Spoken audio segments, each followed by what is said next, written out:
Okay, we're on page 150, exercise 4.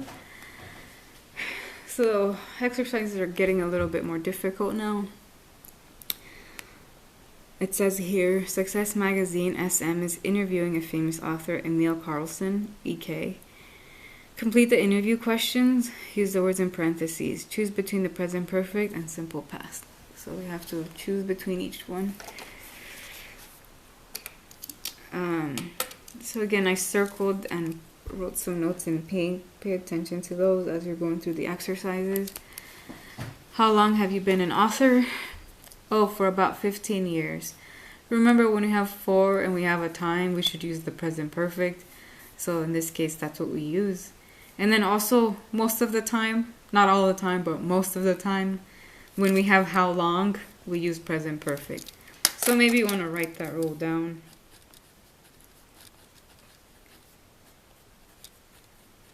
It's not all the time, but most of the time. Let's say like 90% of the time.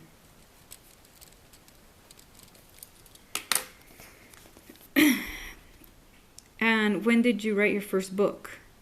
I wrote my first book when I was 21. So this action is already finished, right? He wrote his first book when he was 21, and even in his answer, he uses the past simple. So in my question, I should use the past simple as well, because he's been an author for 15 years and he wrote his first book a long time ago, right? Was it immediately successful? Yes, I was very lucky and very surprised. Again, they're still talking about the book, so the first book.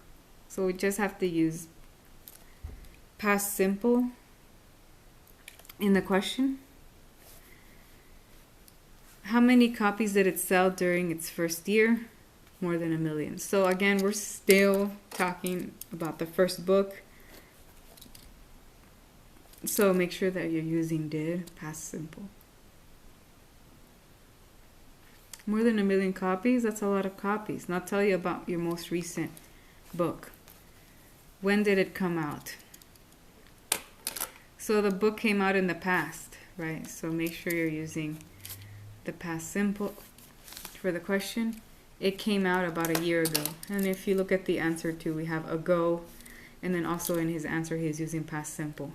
Most of the time, not all the time, but most of the time when we ask a question, we use the same grammar form in the answer. Has it won any awards? Yes, it won Mystery Mag's Best Book of the Year award. Oh, so how do I know this is in present perfect? We have since. Remember when we have since? With since, we should use present perfect. So that's why this question is in present perfect. Congratulations. How many copies has it sold? I'm not sure. You'll have to ask my publisher. So that means the book is still selling, right? It started in the past and it's still selling until now. So you have to use the present perfect here. So check all of your answers for this exercise.